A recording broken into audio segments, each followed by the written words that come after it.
السلام علیکم ورحمۃ اللہ وبرکاتہ۔ امید ہے آپ سب خیریت سے ہوں گے۔ ہم اپنی پہلی ویڈیوز میں قیامت کے حوالے سے بات کر چکے ہیں، قیامت کب آئے گی اور قیامت کے آنے سے پہلے کیا نشانیاں ظاہر ہوں گی، اور ان میں سے چند ایسی نشانیاں جو کہ پہلے ظاہر ہوں گی ان کے بارے میں ہم تفصیلاً بھی بات کر چکے ہیں، جن میں یاجوج ماجوج اور دجال بھی شامل تھے۔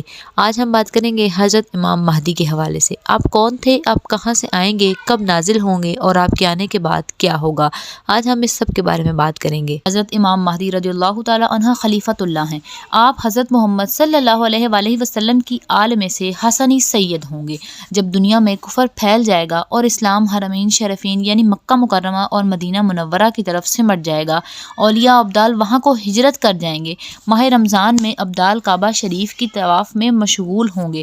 وہاں اولیاء حضرت مہدی کو پہچان کر ان سے بیعت کی درخواست کریں گے۔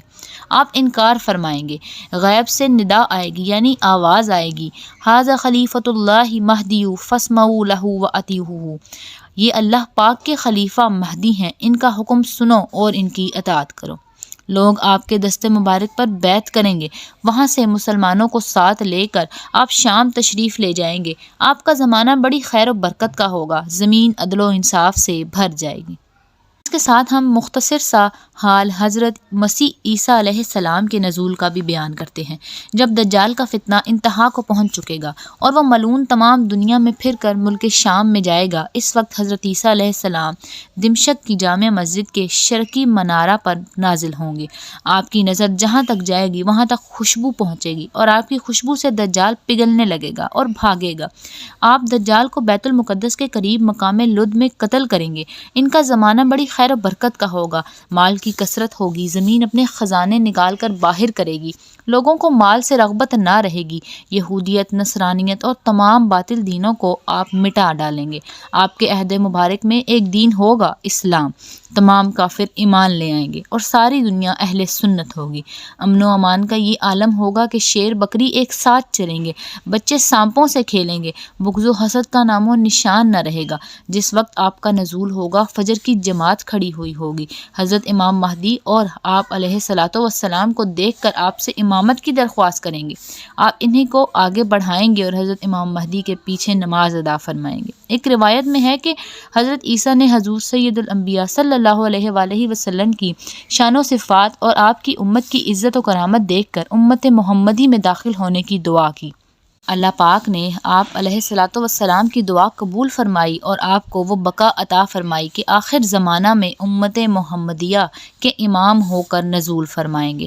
آپ علیہ الصلوۃ والسلام نزول کے بعد برسوں دنیا میں رہیں گے، نکاح کریں گے، پھر وفات پا کر حضور صلی اللہ علیہ وآلہ وسلم کے پہلو میں مدفون ہوں گے۔ اب آفتاب کے مغرب سے طلوع کرنے اور توبہ کا دروازہ بند ہونے کی کیا کیفیت ہوگی؟ روزانہ آفتاب بارگاہ الہی میں سجدہ کر کے اذن چاہتا ہے، اذن ہوتا ہے تب طلوع کرتا ہے۔ قرب قیامت جب دابۃ الارض نکلے گا، حسب معمول آفتاب سجدہ کر کے طلوع ہونے کی اجازت چاہے گا، اجازت نہ ملے گی اور حکم ہوگا کہ واپس جا، تب آفتاب مغرب سے طلوع ہوگا اور نصف آسمان تک آ کر لوٹ جائے گا اور جانب مغرب غروب ہوگا۔ اس کے بعد پھر پہلے کی طرح مشرق سے طلوع کیا جائے گا۔ آفتاب کے مغرب سے طلوع کرتے ہی توبہ کا دروازہ ہمیشہ کے لیے بند کر دیا جائے گا، پھر کسی کا ایمان لانا مقبول نہ ہوگا۔ بہت سے لوگ یہ سوال کرتے ہیں کہ قیامت قائم کب ہوگی؟ اس کا علم تو خدا کو ہے اور اس کے بتانے سے حضرت محمد صلی اللہ علیہ وآلہ وسلم کو ہے۔ ہمیں اس قدر معلوم ہے کہ جب یہ سب علامتیں ظاہر ہو چکیں گی اور روح زمین پر کوئی خدا کا نام لینے والا باقی نہ رہے گا، تب حضرت اسرافیل علیہ السلام بحکم الہی سور پھونکیں گے۔ اس کی آواز شروع میں تو بہت نرم ہوگی اور آہستہ آہستہ بلند ہوتی چلی جائے گی۔ لوگ اس کو سنیں گے اور بے ہوش ہو کر گر پڑیں گے اور مر جائیں گے۔ زمین و آسمان اور تمام جہان فنا ہو جائے گا۔ پھر جب اللہ تعالیٰ چاہے گا حضرت اسرافیل کو زندہ کرے گا اور دوبارہ سور پھونکنے کا حکم دے گا۔ سور پھونکتے ہی پھر سب کچھ موجود ہو جائے گا۔ مردے قبروں سے اٹھیں گے، نامہ اعمال ان کے ہاتھوں میں دے کر محشر میں لائے جائیں گے۔ وہاں جزا اور حساب کے لیے منتظر کھڑے ہوں گے۔ آفتاب نہایت تیزی پر اور سروں سے بہت قریب بقدر 1 میل ہوگا۔ شدت گرمی سے دماغ کھولتے ہوں گے، اس کثرت سے پسینہ نکلے گا ہوگا کہ 70 گز زمین میں جذب ہو جائے گا۔ پھر جو زمین پسینہ نہ پی سکے گی وہ اوپر چڑھے گا، کسی کے ٹخنوں تک ہوگا، کسی کے گھٹنوں تک ہوگا، کسی کی کمر، کسی کے سینہ، کسی کے گلے تک، اور کافر کے تو منہ تک چڑھ کر مثل لگام کے جکڑ جائے گا۔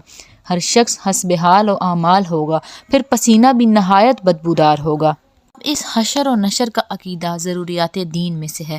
اس بات پر امت کا اجماع ہے کہ حشر و نشر کا انکار کرنے والا کافر ہے، یعنی اس بات پر یقین رکھنا مسلمان کی ضروریات دین میں سے ہے۔ یعنی مسلمان کا یہ عقیدہ ہے کہ قیامت آنی ہے اور اس نے اپنے اعمال کا حساب و کتاب اللہ عز و جل کے سامنے دینا ہے۔ اللہ پاک مجھ سے اور آپ سب سے راضی ہو اور ہم قیامت کے دن اللہ تعالیٰ کی بارگاہ میں سرخ روح ہو سکیں۔